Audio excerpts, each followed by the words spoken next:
It's been a while. We're back, mother truckers. That's right. Irredeemable Figures back on the air. It has been a while, but we're back with Mark II Iron Man. Yep, he's pretty cool. I spent a lot of money on him though. Way more than he retailed for. I spent £25, which is around about $50. Yeah, not the cheapest thing in the world. But yes, this is the Jack Kirby / Don Heck era. This is the original look, not the original look. This is Mark II. The original Mark I was silver, and here he is. Oh, he's down in the dumps. Head up, son. Yep. Yes, a few days after I bought the Mark II version, which I believe was the variant, I went to a toy fair and I found the Mark I for way cheaper, but unboxed, so we didn't get the Build-A-Figure piece for Mojo. But yes, that is, we're just going to leave Mark II, Tony, right there for the one. Yeah, I really wanted this one, but all I could find was this one, and then a few days later found the one I really wanted. But in the meantime, this one has actually grown as a huge amount. I know that they're the exact same figure, just a different colour, but there's something about the gold that has really grown on us, and I just really, really like it. Yeah, so, features. We're going to count this as a feature. Yep. I bought it boxed, which made it very expensive, and it came with two separate pieces, the tail and the back rest for Mojo. One day, who knows, maybe I'll finish it, maybe not. But yes, we got the Build-A-Figure, but not a lot to say other than the sculpting is very, very nice. The paint is incredibly sloppy, but the sculpt itself is brilliant. I really, really like it. There's just lots of paint all over the place. I understand it's fiddly, but there's no excuse for that kind of paintwork. Weirdly enough, the rest of it, the paint seems pretty sweet, pretty on point. Oh god, I just said on point. So yeah, it's pretty cool. That Mojo figure must be a pretty big thing. The back piece is about the same height as Iron Man. It's very big. Yes, one day I'd really like to get my hands on the Mojo Build-A-Figure, but it's not the one I really want the most. The one I want the most is probably the Sentinel, followed by Apocalypse / Giant Man. But that everyone wants them. I'm not a beautiful flower all on my own. I'm not the only one wanting these things. But they are very expensive, and I haven't got that kind of cash. But another feature of Iron Man Mark II / Mark I, removable helmet piece.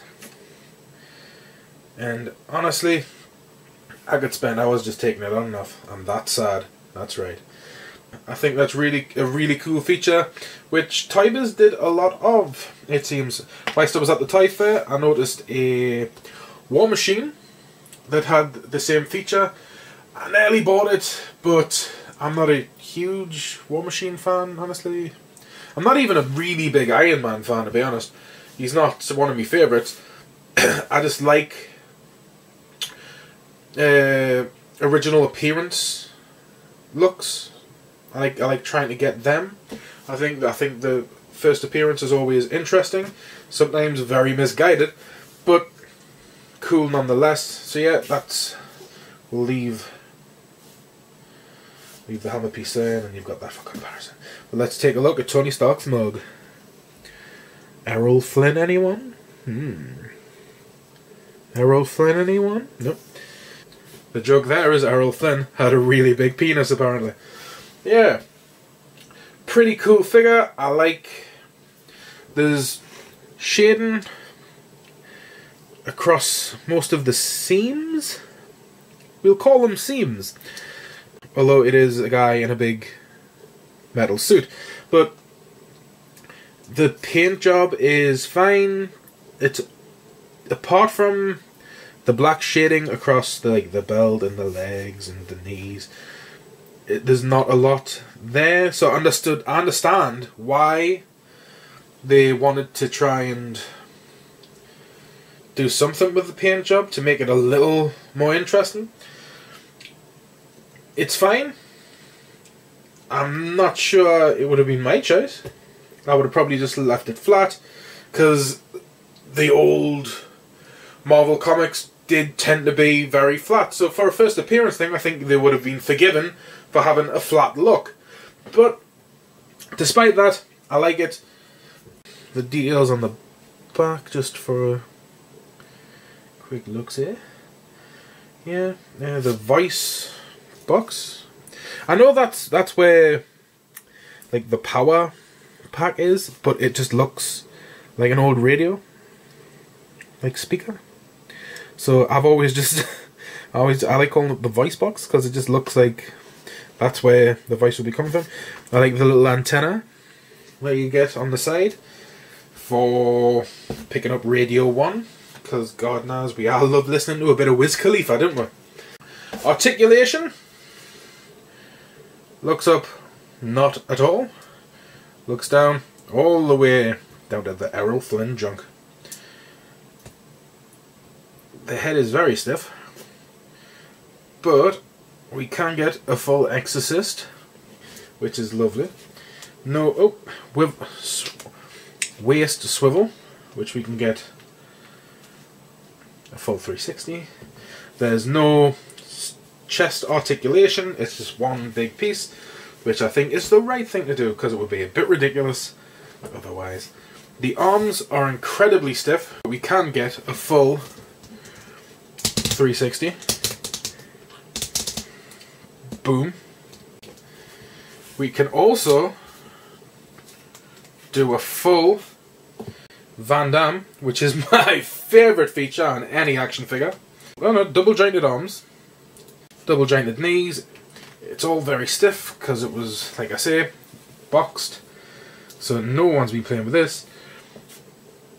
Boot, swivel, yeah. Down, up. No Toy Biz articulation on the toes, which again makes sense because it's a big metal boot. And my favourite thing about this is, once again, you can tell everyone you went to school with exactly what you think. Right there, buddy. Right there. And if you're feeling extra saucy, you can give it the full Nick Diaz. Mixed martial arts fans will probably understand the reference. Yeah, all in all, I think this is a brilliant figure. I'm very happy to have both of them. Although I might try and sell one. I probably won't. They're really good. I like them both. The silver is always good to have just because I love first appearance stuff. And the Mark II has just grown on us so much that I don't really want to get rid of it. So yeah, brilliant figure. Well done, Toy Biz. Please come back. At least we could get the toys in England when you were around.